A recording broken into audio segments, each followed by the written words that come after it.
বাংলাদেশের অধিকাংশ মানুষই এই কাঁচ সন্দেশ কখনো খায়নি।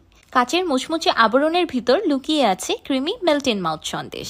এই সন্দেশগুলো বানিয়ে বিক্রি করে তো আপনি লাখপতি হয়ে যেতে পারবেন। আসসালামু আলাইকুম everyone, I am chef Ishika. একটি প্যানে দিয়ে দিলাম 2 litre core full cream liquid দুধ। 1 কাপ পানিতে দিয়ে দিলাম 1/4 কাপ ভিনেগার। আমি প্রথমে দুধে অর্ধেক ভিনেগার সলিউশন অ্যাড করে দিলাম। দুধের থেকে ছানা কেটে গিয়ে যখন এমন একটা ঘোলাটে সবুজ পানি বের হয়ে যাবে, তখন ছানাটাকে এই পানি থেকে স্ট্রেন করে নিতে হবে। দেখতেই পাচ্ছেন ছানাটা কতটা বেশি স্মুথ অ্যান্ড ক্রিমি হয়েছে। এবার আমি হাতের তালুর সাহায্যে ডলে ডলে ছানাটাকে ক্রিম করে নিই। এই পর্যায়ে ছানায় অ্যাড করে দিলাম 1/2 কাপ গুঁড়ো দুধ। সন্দেশের জন্য একটা পারফেক্ট ছানার ডো তৈরি হয়ে গিয়েছে। এবার এটাকে সাইডে রেখে দিব। এবার একটি প্যানে দিয়ে দিলাম 1 টেবিল চামচ ঘি। এবার দিয়ে দিলাম আগে থেকে তৈরি করে রাখা ছানা।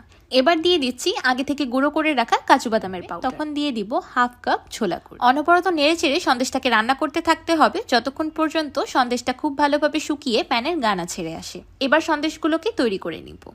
অতিরিক্ত ঠান্ডা করা যাবে না, তাহলে কিন্তু আবার শেপ দিতে অসুবিধা হবে। প্যানে দিয়ে দিলাম 1 কাপ খেজুরের নলেন দানাদার গুড়। গুড়টাকে ততক্ষণ পর্যন্ত রান্না করতে থাকবো যতক্ষণ পর্যন্ত একতারের চাশনি না তৈরি হয়ে যায়। এবার গরম গরম গুড়ের চাশনিতে আগে থেকে তৈরি করে রাখা সন্দেশগুলোকে কোট করে, আর চাশনিটা যখন সেট হয়ে যাবে তখন খুব সুন্দর একটা গ্লসি গ্লাসের মতো টেক্সচার চলে আসবে। তো তৈরি হয়ে গেল গুড়ের কাঁচ সন্দেশ। এবার আমি একটি সন্দেশ ভেঙে দেখাচ্ছি। Just beautiful.